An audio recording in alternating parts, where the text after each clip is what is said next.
Greetings, calculus students. I apologize for my absence today, having some fairly significant allergy problems. Hopefully I'll be a little better tomorrow. We have 3 lessons remaining in Unit 4 in order to finish up before we get to our semester exam. So if everything goes according to plan, we'll cover a unit today, a unit on Tuesday, or not a unit, a lesson today, a lesson on Tuesday, and a lesson on Wednesday. That will give us a day for review and question and answer, and then we will have a final Unit 4 test on Friday. I anticipate a portion of the final exam to be next Tuesday, next week, and then I believe you're scheduled to take the final portion of your final exam on Friday at the end of next week. So clearly we have some very important days coming up. Let's take a look at our next lesson, which is on pattern recognition. The objectives for today are to learn the pattern recognition process for integrating. On your assignment, you're going to demonstrate the ability to use pattern recognition within integration problems in order to reverse the chain rule process of differentiation. And the essential question for today, can I identify the patterns and apply them to the integrals? Okay, so in this section, we're going to work on methods for integrating composite functions by substitution. Now, there are 2 main methods in order that will address the substitution methods of integration. One of them being pattern recognition, and the other one being change of variables. The first of these, pattern recognition, is what we're going to be working on today. Okay, now these are basically almost synonyms for each other, these 2 different methods. It accomplishes the same thing, just 2 different schools of thought in order to accomplish the goal. So both methods are going to require us to do a U substitution, very similar to the substitutions that we did when we were doing differentiation, particularly with the chain rule. Pattern recognition method, substitution basically happens mentally. It's something that you can detect visually and apply without a great deal of trouble. Okay, so if you remember back, differentiating using the chain rule, if you're taking the derivative with respect to x of the integral of f of g of x, okay, then that is equal to taking the derivative of the integral f evaluated at the function g of x, and then of course differentiating the function g of x as well, and that was the basic process. Okay, so from the definition of antiderivative, we are able to reverse this thought process and arrive at a theorem. Okay, so here is the theorem. Let g be a function with range in an interval I, and let the function f be continuous within the interval I. If the function g is differentiable on its domain, and f is an antiderivative of the function f on the interval, then we arrive at this definition. The integral of f of g of x times the derivative of g of x dx is equal to the integral of the function f evaluated at g of x, of course, plus the constant of integration. Okay, that's pretty much straight out of the textbook. Okay. So if we are to do substitution, here is basically the process that we are going to use. If we assign the variable u to the innermost function g of x, then that means the differential of u would be equal to the derivative of g of x dx. And that would mean that the integral of f of u du is equal to the integration of f of u plus the constant c. Now what you're going to see when we start looking at the problems on these is this greatly uncomplicates the overall appearance of the function and thus makes it a whole lot easier for us to work with. There are several ways to apply substitution. We just need to remember that the goal is the same with all of them. We're trying to find an antiderivative of the integrand. Okay, so keeping in mind the basic process for finding the integral of a particular term, if you keep that in mind while we are looking at the overall problem, 9 times out of 10 we can typically spot the area that wants the substitution taken care of really pretty easily. Okay, so this is the textbook equation. Okay, the integral of f of g of x times the derivative of g of x dx equals the integration of f of g of x plus the constant of integration. And we're going to look at some examples here on how to recognize the f of g of x derivative of gx pattern. Okay, this is in the text, so if you are needing more time to copy it down, I'm sure you can pick it out. We are in section 4.5. Okay, so let's look at an example. Evaluate the integral of x squared plus 1 quantity squared times 2x dx.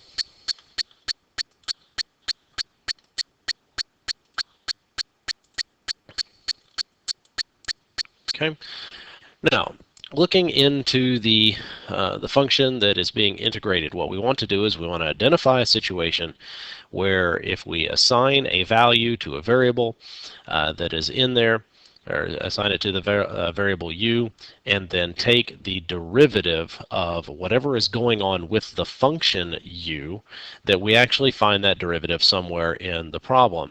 So if we were to set the innermost function g of x as the x squared plus 1 location, okay, then that would mean that the derivative of g of x would be 2x, because basically you have g squared, and then the derivative would be 2x to the first. Okay, yeah, so f of g of x, which is, of course, doing just basic functional evaluation there, installing g of x into the function f of x, we have the function g of x squared, and the pattern that is being followed in this instance is the integral of x squared plus 1 quantity squared times 2x dx. Okay, we have the function g of x squared, and the derivative of the function g of x is 2x dx. And reversing the chain rule, basically here is what the function now looks like. The integral of u squared du. Now, obviously, that procedure is very simple. The integral is 1/3 of u cubed plus the constant of integration. And back substituting into the problem, if u is the value of x squared plus 1, then reinstalling the value of u back in, we have 1/3 of x squared plus 1 quantity cubed plus c.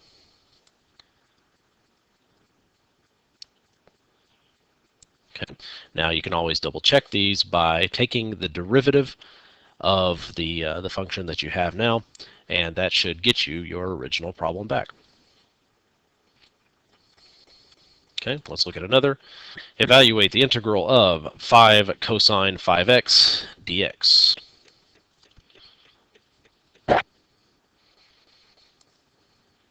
Okay. The innermost function in this case looks to be the 5x. And the reason that we're going to assign it to the 5x is because we can see the derivative that's in there is going to be a constant of 5, and that is also appearing in the problem. So by assigning g of x to 5x, we have also conveniently located our derivative of g of x, which is 5. And then doing the functional evaluation of f of g of x, that gives us cosine of g of x. And the pattern being followed would be that cosine 5x is our cosine gx, and the derivative, or I'm sorry, 5 dx is the derivative of g of x. Okay, so we have the integral of cosine u du, and this is much easier to work with. Okay, the derivative of, or the integral of cosine is sine, and of course we pick up the constant of integration because these are indefinite integrals. And doing the back substitution, taking u back out, putting the 5x back in, we have sine 5x plus c. And again, you can always take the derivative of this to double check your work.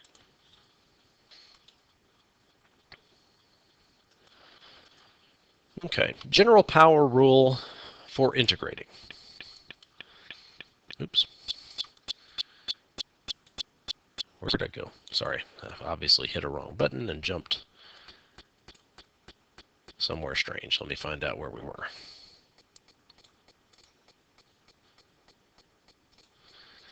Okay, I can't find where we are. Let's go look. There we go. One of the most common U substitution involves quantities that are raised to a power, simply because that particular format lends itself to the function within a function problem that gave rise to the chain rule in the first place. Okay, so the theorem that we are investigating, okay, straight out of the book, if g is a functional, differentiable function of x, then the integral of g of x raised to the nth power times the derivative of g of x dx is the result, and this is pretty much straightforward, your power rule definition for integration. G of x raised to the whatever n plus 1 would be, and then of course divided by the value of n plus 1 plus the constant of integration. Okay, if we use u notation on this, we have the integral of u to the nth du equals u to the n plus 1 divided by n plus 1 plus c. So if you've been following what we've been doing a few moments ago, then this should make perfect sense to you right now. And let's take a look at several examples of how the math is going to work.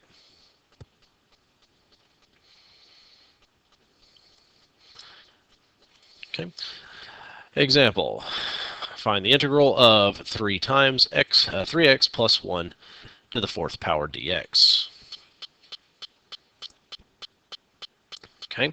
What we need to do is we need to identify in the function where u is going to be, and that is typically most easily done by also looking for du and seeing if you can spot it in the problem as well. Okay, and just rearranging the problem just a touch, putting the function u out front and then du trailing the problem, just kind of grouping the terms in anticipation of what's getting ready to happen. And there are your values. We have u is being assigned to 3x minus 1, so we actually have u to the 4th, and the rest of this is assigned to du. Okay, then you can take the integral. The integral of u to the 4th is 1/5 u to the 5th.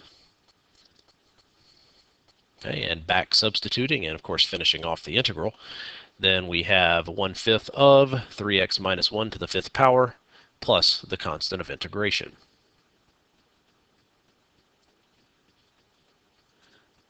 Let's look at the integral of 2x plus 1 times x squared plus x dx. Hopefully it's pretty easy for you to see that u is going to be x squared plus x, because the derivative of u would be 2x plus 1.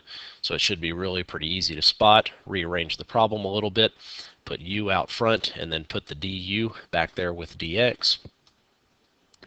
Okay, so that's going to give us a u of u to the 1st power, and a derivative of u is the 2x minus, plus 1. Those little brackets ought to be enclosing the dx as well. Okay, so then we just take the integral of u du. Okay, obviously the integral of u is 1/2 u squared. back substitute and finish off the integral. We have x squared plus x, quantity squared, 1/2 of that, and then plus the constant of integration.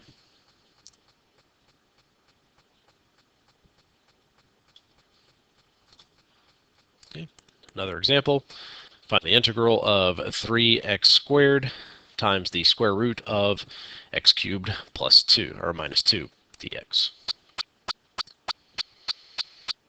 Once again, should be pretty easy to spot. U is going to be assigned to 3x minus 2. Then du is going to be, of course, the 3x squared dx. Okay, so rearranging a little bit, putting the anticipated u information together and the anticipated du information together. That leaves us a u to the 1/2 power, and du will assume the 3x squared dx. Integrating u to the 1/2, we of course have 2/3 of u to the 3/2. Back substituting for u and finishing off the integral, we have 2/3 of x cubed minus 2 to the 3/2 power plus the constant of integration.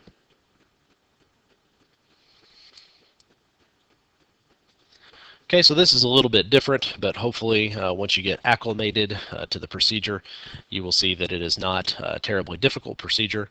The assignment is on page 301, and the questions are number 1 through 10. Let's get this finished up and bring it to class with us tomorrow so we can move on and finish the next to last section that we have as we try to close out our semester.